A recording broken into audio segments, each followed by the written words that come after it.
Vidéo Leader. Numérisez votre vie.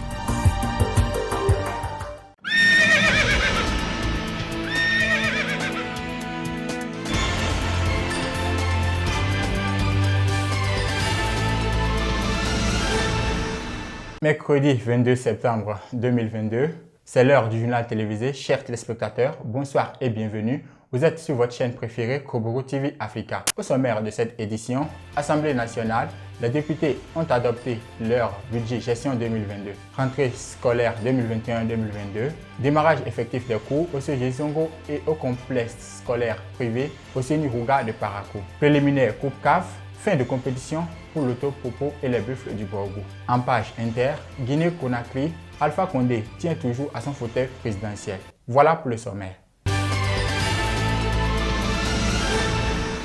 À nouveau, bonsoir. Les députés de l'Assemblée nationale ont adopté en leur séance plénière du vendredi 17 septembre dernier leur budget gestion 2022, un budget nettement en hausse que celui de l'année passée. Le point dans cet élément.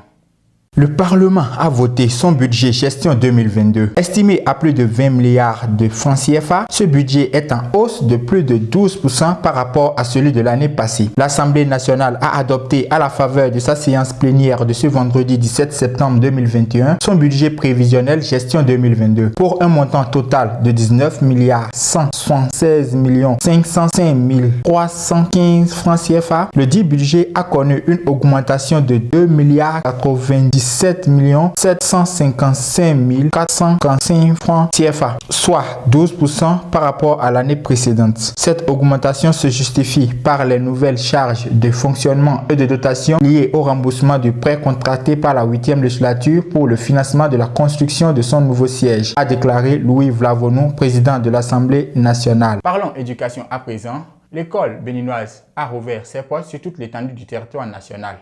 Au CG Zongo et au complexe scolaire privé au CENI Rouga de Parakou, enseignants et apprenants se disent heureux d'avoir repris le chemin. Plus de détails dans ce reportage. Conformément à la vision du gouvernement, l'école béninoise a rouvert ses portes sur toute l'étendue du territoire béninois. À Parakou, les apprenants ont repris le chemin de l'école. Au CG Zongo, tout a bien démarré sous le respect des gestes barrières en cette période de la pandémie de la Covid-19. La rentrée a eu lieu au CG Zongo et les premiers cours sont lancés et les professeurs présentement sont en classe en train de dispenser les premiers cours de l'année scolaire 2021-2022. Concernant les gestes barrières, tous les élèves, nous leur avons demandé de respecter strictement les gestes barrières qui sont la distanciation, le port de masque et le lavage systématique des mains. C'est pourquoi, si vous observez, dans toute la cour, il y a eu des dispositifs de lave-mains installés et ces dispositifs sont remplis d'eau et de savon. Dans le rang des apprenants et enseignants, la joie de reprendre en force les cours est partagée. Aujourd'hui, j'étais très content parce que je suis revenu de la vacances et la rentrée, c'est formidable. Je suis vraiment content. J'espère que je vais passer un 4e.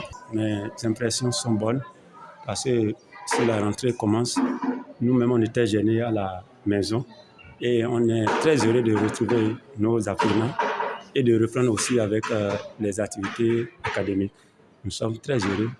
Cette année, nous pensons avoir 100% de résultats au bac parce que je fais cours ce matin en terminale et déjà ma prière c'est de voir à la fin de l'année 100% de réussite. Moi je suis en fait très contente pour la reprise des classes car durant ces 3 mois de vacances nous étions à la maison et bon je dirais qu'on ne faisait rien de bon.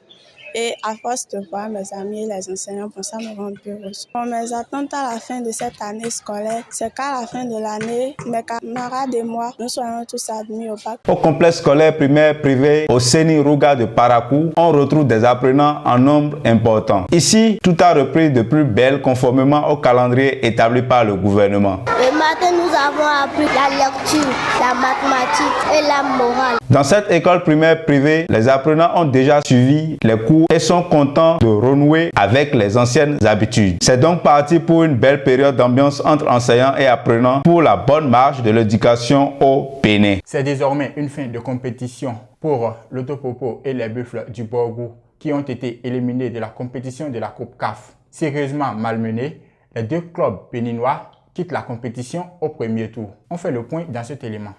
Malgré un match nul porteur d'espoir à Cotonou, l'Otopopo FC a été éliminé des phases qualificatives de la Ligue des champions de la CAF après sa défaite face à Nouadhibou ce samedi en match retour du premier tour préliminaire. L'exploit n'a pas eu lieu pour l'Otopopo FC du Bénin. Tenu en échec à l'aller 1-1, les universitaires ont été sérieusement malmenés ce samedi à Nouakchott en Mauritanie. 2-0, c'est le score qui a sanctionné cette rencontre. Cette défaite marque ainsi la fin de l'aventure des Béninois dans cette compétition continentale. Les poulains de Mathias Deguenon font donc leurs adieux à la compétition sans avoir remporté une seule victoire. C'est décidément une mauvaise prestation pour les clubs béninois cette saison. À l'instar de l'Otopopo, les Buffles du Borgou ont été éliminés de la Coupe de la Confédération africaine après leur défaite contre les Marocains de l'AS FAR sur un score de 3-1 à l'aller et 0 but partout pour le match retour qui s'est joué le 18 septembre au stade général Mathieu Kérékou de Kourounou. Ainsi, ce match nul concédé par les Buffles FC à domicile permet à la formation marocaine de l'AS FAR de se qualifier pour le second tour préliminaire de la Coupe CAF. Les Buffles, quant à eux, achèvent dans ce tournoi préliminaire de la Coupe